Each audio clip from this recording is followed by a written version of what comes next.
Bonjour, aujourd'hui c'est le 28 juin.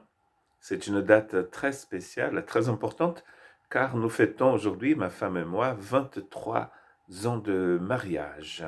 Donc nous sommes mariés le 28 juin 1997 dans le nord de l'Angleterre. Et en cette matinée si importante de notre vie, je voudrais lire avec vous dans Romains chapitre 8, verset 22 et le verset 23. Or, nous savons que jusqu'à maintenant, la créature tout entière soupire et souffre des douleurs de l'accouchement. Et ce n'est pas elle seule qui soupire, mais nous aussi qui avons pourtant dans l'esprit un avant-goût de cet avenir. Nous soupirons nous-mêmes en attendant l'adoption, la libération de notre corps.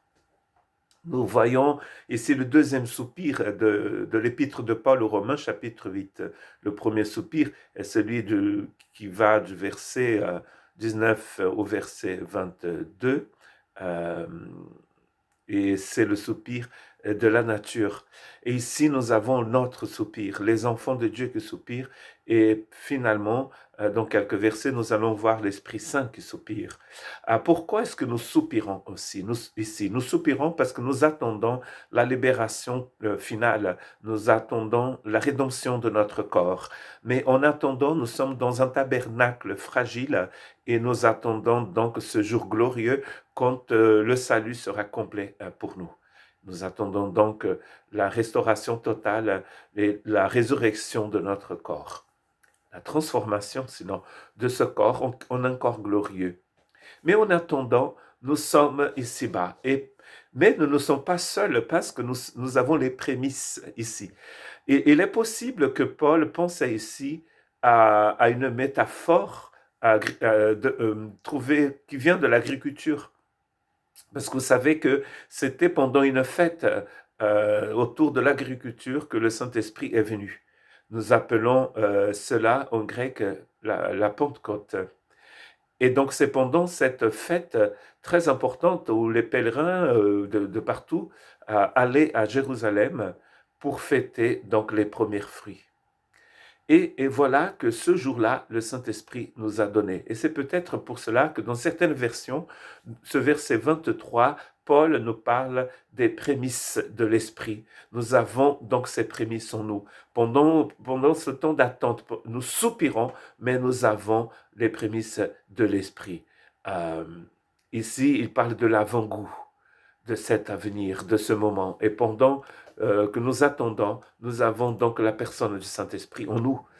Mais Paul aussi ailleurs va utiliser une métaphore commerciale, notamment dans 2 Corinthiens 1, 22. Il nous a aussi marqué de son empreinte et a mis l'esprit comme un gage dans notre cœur. Le gage ici qu'on donnait quand on avait une transaction commerciale, il fallait donner ce gage avant de pouvoir faire le paiement complet de ce que nous avons acquis. Et donc, il a ce gage que Dieu nous donne, et ce gage, c'est le Saint-Esprit. En attendant le grand jour, en attendant quand notre salut sera complet. Parce que pour l'instant, nous soupirons. Nous soupirons parce que nous sommes dans un monde déchu et nous vivons aussi dans un corps qui est déchu et qui meurt. Ailleurs, nous allons trouver aussi une autre idée, notamment dans 2 Corinthiens 5, 5, il dit ceci, et là j'ai en portugais, donc il me faut en français, donc je vais trouver en français parce que ça ne va pas aider en portugais.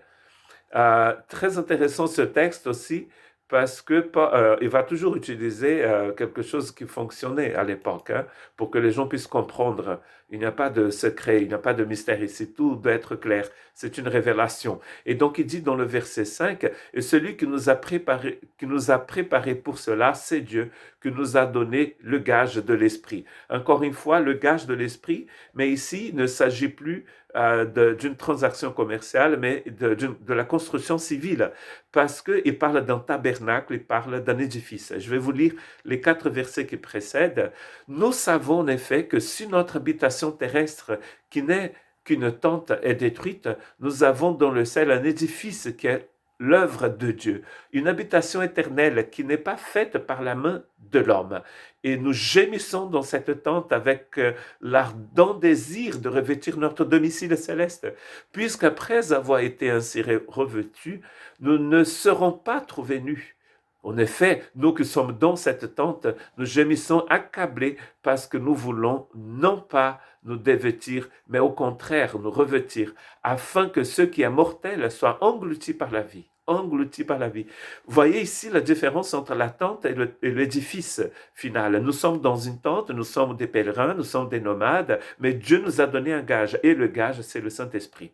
Le gage de l'Esprit, il dit, comme dans l'autre texte de Corinthiens, et comme dans Romains 8, nous avons le Saint-Esprit avec nous, nous avons été baptisés dans le Saint-Esprit. Et Paul a déjà dit dans Romains 8 que celui qui n'a pas l'Esprit du Christ ne l'appartient pas. Donc ne laissez personne vous raconter une hérésie en vous disant que vous n'avez pas l'Esprit. Il est impossible. Si vous êtes disciple du Christ, forcément, vous avez l'Esprit. Si vous êtes né de nouveau, forcément, vous avez de l'Esprit. Il n'y a aucune personne née d'en haut qui n'ait pas le Saint-Esprit. Sinon, elle n'est pas née d'en haut. Hein?